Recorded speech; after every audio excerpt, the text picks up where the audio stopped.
എറണാകുളം ജില്ലയിലായിരുന്നു കേരള മനസാക്ഷ്യം നടുക്കിയ ദാരുണ സംഭവം അരങ്ങേറിയത്. പെരുമ്പാവൂരിൽ കുറുപ്പമ്പടി ഭാഗത്തുള്ള ഒരു വീട്ടിലേക്ക് രാത്രി 8 മണിയോടുകൂടി വീട്ടുടമസ്ഥ രാജേശ്വരി എത്തിയ സമയത്ത് പതിവിന് വിപരീതമായി വീടിന് പുറത്തുള്ള ലൈറ്റ് ഓഫാണെന്നുള്ള കാര്യം ശ്രദ്ധയിൽപ്പെട്ടു. വാതിലിൽ തട്ടി വിളിച്ചിട്ടും വീട്ടിലുണ്ടായിരുന്ന മകൾ വാതിൽ തുറക്കാത്ത സാഹചര്യത്തിൽ അയൽപ്പക്കത്തെ വീടുകളിലൊക്കെ രാജേശ്വരി മകളെ അന്വേഷിച്ചു. അയൽപ്പക്കത്തൊന്നും മകൾ എത്തിയിട്ടില്ല എന്നറിഞ്ഞതോടുകൂടി രാജേശ്വരിക്ക് ആകെ ഭയമായി. വിവരമറിഞ്ഞ് അപ്പോഴേക്കും ആ പ്രദേശത്തൊക്കെ ആളുകൾ കൂടിയിരുന്നു. വിവരമറിഞ്ഞ് അങ്ങോട്ടേക്കെത്തിയ പഞ്ചായത്ത് പ്രസിഡന്റ് ഉടൻ തന്നെ വിവരം കുറുപ്പമ്പടി പോലീസ് സ്റ്റേഷനിൽ വിളിച്ചു പറഞ്ഞു. സ്റ്റേഷനിൽ നിന്ന് വിവരം വിളിച്ചു പറഞ്ഞതിനെ തുടർന്ന് കുറുപ്പമ്പടി ഭാഗത്ത് നൈറ്റ് പെട്രോളിങ്ങിനുണ്ടായിരുന്ന SI സംഘവും ആ വീടിന് സമീപത്തേക്ക് എത്തി. പ്രധാന വാതിലിൽ തട്ടി വിളിച്ചു നോക്കിയിട്ടും അകത്തുനിന്ന് യാതൊരു പ്രതികരണവും ലഭിക്കാത്ത സാഹചര്യത്തിൽ SI ആ വീടിന് പിൻവശത്തേക്ക് പോയി.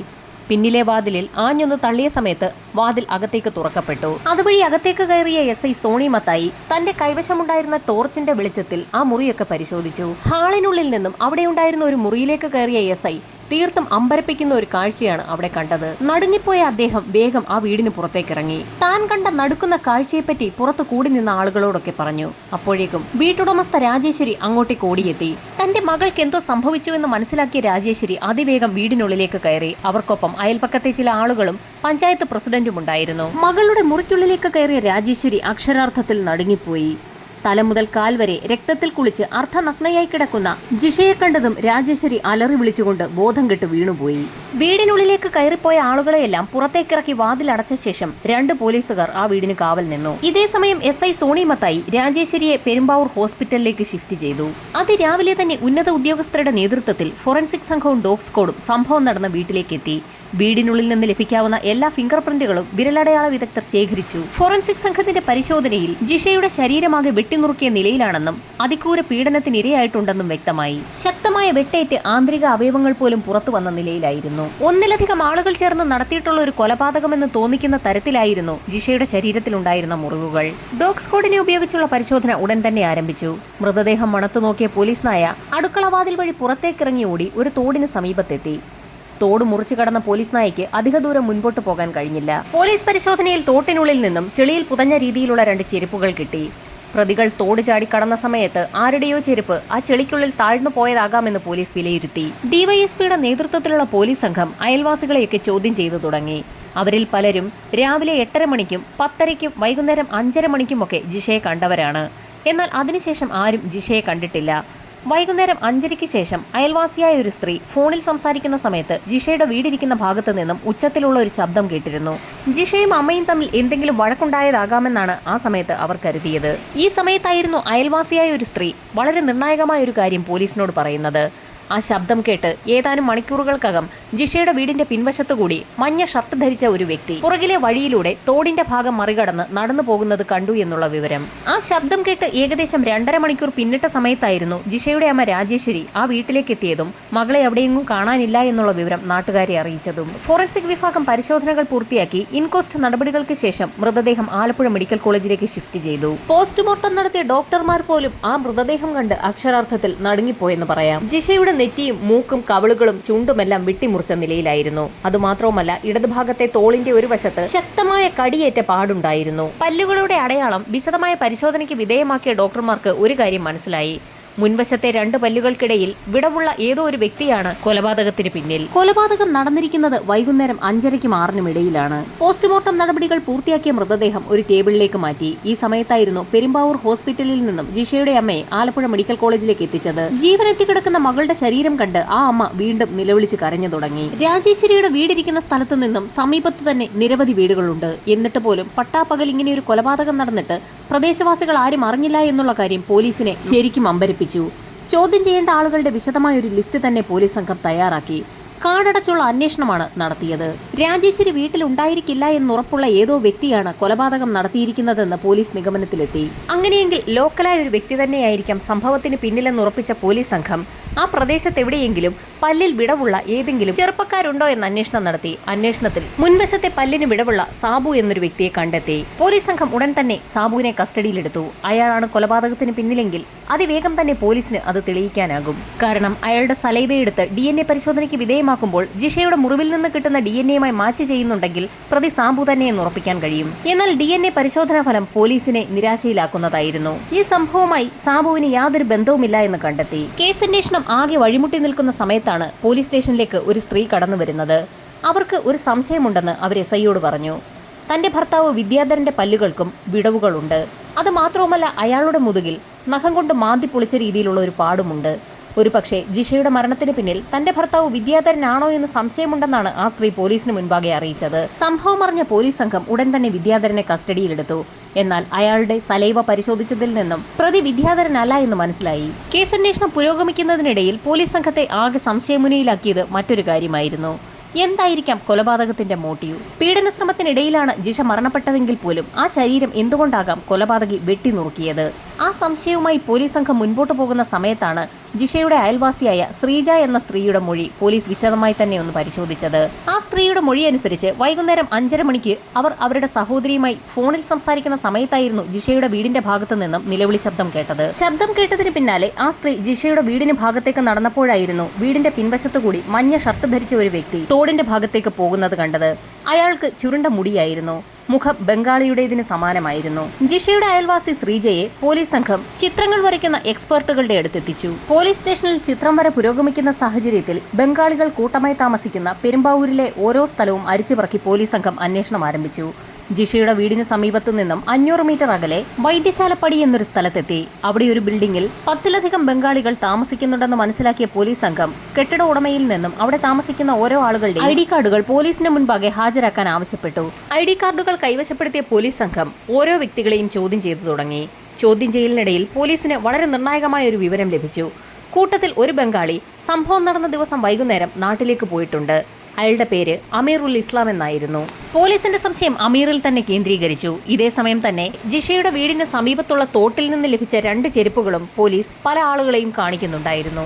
കൂട്ടത്തിൽ ചെരുപ്പുകൾ തിരിച്ചറിഞ്ഞ ഒരു പയ്യൻ അത് തന്റെ രണ്ടാനച്ഛന്റേതാണെന്ന് പോലീസിന് മൊഴി നൽകി. ആ പയ്യന്റെ അമ്മ 2ാമത് വിവാഹം കഴിച്ച വ്യക്തിയായിരുന്നു അമീർ. സംഭവം നടന്ന ദിവസം അമീർ പണിക്കൊന്നും പോയിരുന്നില്ല.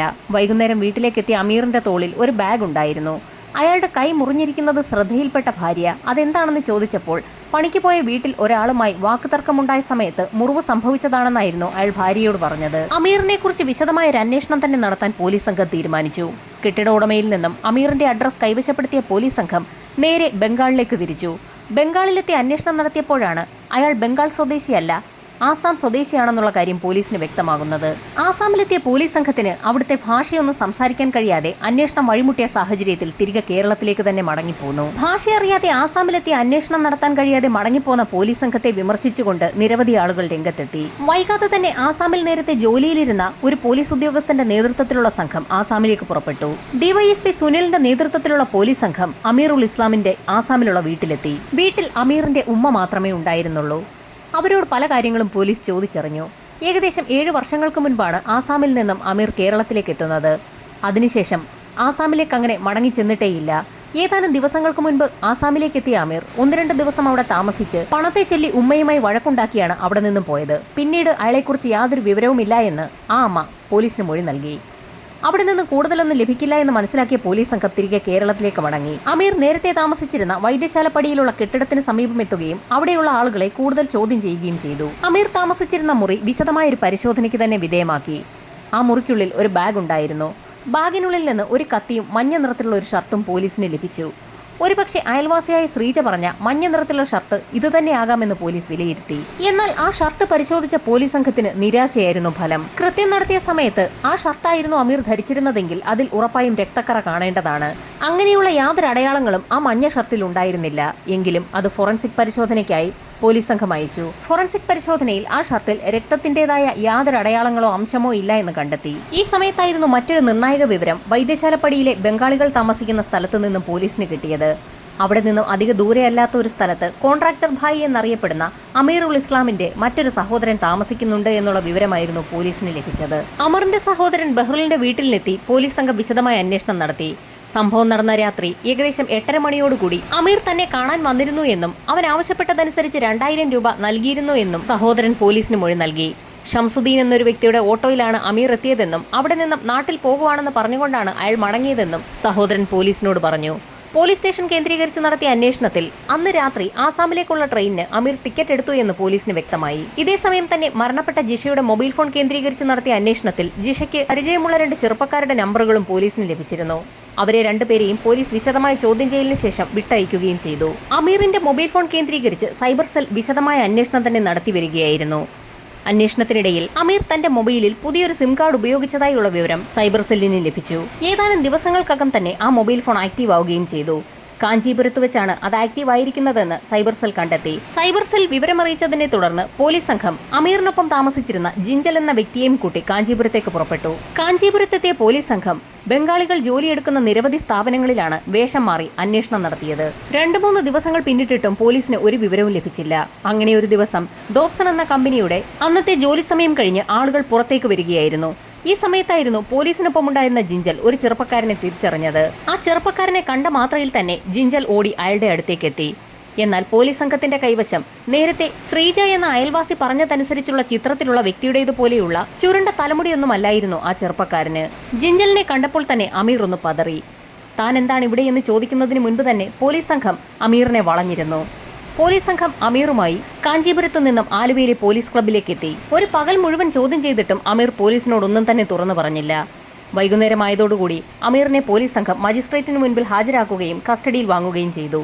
വൈദ്യപരിശോധനയ്ക്ക് ആശുപത്രിയിലേക്ക് അമീറിനെ കൊണ്ടുപോയാൽ അത് വലിയ വാർത്തകൾ സൃഷ്ടിക്കുമെന്ന് മനസ്സിലാക്കിയ പോലീസ് സംഘം വിദഗ്ധരടങ്ങുന്ന ഡോക്ടർമാരെ ആലുവ പോലീസ് ക്ലബിലേക്ക് വിളിച്ചു വരുത്തി അമീറിനെ വൈദ്യപരിശോധന നടത്തി. അയാളുടെ ചൂണ്ടുവിരലിലുണ്ടായ മുറിവ് കേന്ദ്രീകരിച്ചായിരുന്നു പ്രധാന അന്വേഷണം. ഡോക്ടർമാർ നടത്തിയ പരിശോധനയിൽ അയാളുടെ ചൂണ്ടുവിരലിലെ മുറിവ് ആരോ കടിച്ചപ്പോഴുണ്ടായതാണെന്ന് മനസ്സിലായി. അമീറിന്റെ സലൈവ DNA പരിശോധനയ്ക്ക് വിധേയമാക്കിയപ്പോൾ തീർത്തും ആശ്വാസകരമായ ഒരു റിപ്പോർട്ടായിരുന്നു പോലീസിന് ലഭിച്ചത്. ജിഷയുടെ വസ്ത്രത്തിലുണ്ടായിരുന്ന സലൈവയുടെ DNAയുമായി അമീറിന്റെ DNA മാച്ച് ചെയ്യുന്നുണ്ട്. ജിഷയുടെ വീട്ടിൽ നടത്തിയ പരിശോധനയിൽ അടുക്കളവാതിലിന്റെ കുറ്റിയിൽ നിന്നും രക്തം കണ്ടെത്തിയിരുന്നു. ആ രക്തം അമീറിന്റേത് തന്നെയെന്ന് പ്രൂവ് ചെയ്യാൻ കഴിഞ്ഞു. ജിഷയുടെ വീടിന് സമീപത്തുള്ള തോട്ടിൽ നിന്ന് ലഭിച്ച ചെരുപ്പിന്റെ വാറിലും രക്തക്കറയുണ്ടായിരുന്നു. അത് ജിഷയുടെ തന്നെ രക്തമാണ് പരിശോധനയിൽ തെളിഞ്ഞു. അത് മാത്രവുമല്ല, ആ ചെരുപ്പിൽ പറ്റിപ്പിടിച്ചിരുന്ന ചെളിയും മണ്ണുമൊക്കെ ജിഷയുടെ വീടിന് സമീപത്ത് തന്നെ ഉള്ളതാണെന്ന് ഫോറൻസിക് സംഘത്തിന്റെ വിശദമായ പരിശോധനയിൽ കണ്ടെത്തി. അന്വേഷണം പൂർത്തിയാക്കിയ പോലീസ് സംഘം കുറ്റപത്രം കോടതിയിൽ സമർപ്പിച്ചു. നിരവധി സാക്ഷികളെ പ്രോസിക്യൂഷൻ ഹാജരാക്കി. അതിൽ പ്രധാന സാക്ഷി ജിഷയുടെ അമ്മ രാജേശ്വരിയായിരുന്നു. കുറെ നാളുകൾക്ക് മുൻപ് വീടിന് സമീപത്തുള്ള ഒരു തോട്ടിൽ രാജേശ്വരി മകൾ ജിഷയ്ക്കൊപ്പം കുളിക്കാൻ പോയിരുന്നു. ഈ സമയത്ത് അതുവഴി വന്ന അമീർ ജിഷയെ ഉപദ്രവിക്കാൻ ശ്രമിച്ചു എന്നൊരു കാര്യം ജിഷയുടെ അമ്മ രാജേശ്വരി കോടതിയിൽ പറഞ്ഞു. എന്നാൽ രാജേശ്വരിയുടെ വാദത്തെ ആ പ്രദേശവാസികളൊക്കെ അന്ന് എതിർത്തിരുന്നു. അന്ന് തോട്ടുവക്കത്ത് പല സ്ത്രീകളും ആ പ്രദേശത്തുള്ളവരുണ്ടായിരുന്നു. അവരാരും അമീറിനെ നേരത്തെ കണ്ടിട്ടില്ല എന്ന് കോടതിയിൽ മൊഴി നൽകി. രാജേശ്വരി എന്തുകൊണ്ടാകാം അങ്ങനെയൊരു കള്ളം കോടതിയിൽ പറഞ്ഞതെന്ന് അന്ന് പല മാധ്യമങ്ങളും വാർത്തയാക്കിയിരുന്നു. വാദപ്രതിവാദങ്ങൾക്കൊടുവിൽ കോടതി അമീറിന് വധശിക്ഷയാണ് വിധിച്ചത്. അമീർ ഹൈക്കോടതിയിൽ അപ്പീൽ നൽകിയ സമയത്ത് തനിക്കൊപ്പം കൂട്ടുപ്രതിയായി അമീറിൽ എന്നൊരു വ്യക്തി കൂടി ഉണ്ടായിരുന്നു എന്ന് പറഞ്ഞിരുന്നു. എന്നാൽ കേസന്വേഷണം അതിലേക്കൊന്നും പോയതുമില്ല. അയൽവാസിയായ ശ്രീജ കണ്ട ചുരുണ്ട മുടിക്കാരനായ വ്യക്തി ആരെ എന്നുള്ള ചോദ്യവും ഉയരുകയാണ്. മറ്റൊരു ഞെട്ടിക്കുന്ന വസ്തുത, ജിഷയുടെ തോളിന്റെ ഭാഗത്ത് ശക്തമായി കടിയേറ്റ ഒരു പാടുണ്ടായിരുന്നു. പോസ്റ്റ്മോർട്ടം റിപ്പോർട്ടിലും അത് വ്യക്തമായിരുന്നു. എന്നാൽ വിടവുകളോടുകൂടിയ പല്ലുള്ള ഒരു വ്യക്തിയാണെന്നുള്ള വിലയിരുത്തൽ ഡോക്ടർമാർ നടത്തിയിരുന്നെങ്കിലും അമീറുൽ ഇസ്ലാമിന്റെ പല്ലുകൾക്ക് വിടവുകളൊന്നും ഇല്ലായിരുന്നു എന്നാണ് യാഥാർത്ഥ്യം. അങ്ങനെയെങ്കിൽ അമീറിനൊപ്പം മറ്റൊരാൾ കൂടി ഉണ്ടായിരുന്നു എന്ന് അയാൾ പറഞ്ഞ കാര്യം സത്യമാണോ എന്നുള്ള കാര്യവും അന്നത്തെ മാധ്യമങ്ങൾ ചോദ്യം ചെയ്തിരുന്നു. നിരവധി പേരുടെ വിരലടയാളങ്ങൾ ജിഷയുടെ വീട്ടിൽ നിന്ന് ഫോറൻസിക് സംഘത്തിന് ലഭിച്ചിരുന്നു. എന്നാൽ അതേക്കുറിച്ചുള്ള തുടരന്വേഷണമൊന്നും പിന്നെ ഉണ്ടായില്ല. ഒരുപാട് പേർ ചേർന്ന് തലങ്ങും വിലങ്ങും വെട്ടിയതിന്റെ എല്ലാ ലക്ഷണങ്ങളും ജിഷയുടെ ശരീരത്തിൽ ഉണ്ടായിരുന്നു എന്നാണ് പോസ്റ്റ്മോർട്ടം റിപ്പോർട്ടുകൾ സൂചിപ്പിക്കുന്നത്. ഒരുപാട് പേർ അത്തരത്തിൽ ആ വീട്ടിൽ വന്നിരുന്നു എങ്കിൽ അവരെയൊക്കെ എന്തുകൊണ്ടാകാം നാട്ടുകാർ കാണാതെയിരുന്നത്? അതും ഒരു ചോദ്യമായി തന്നെ അവശേഷിക്കുകയാണ്.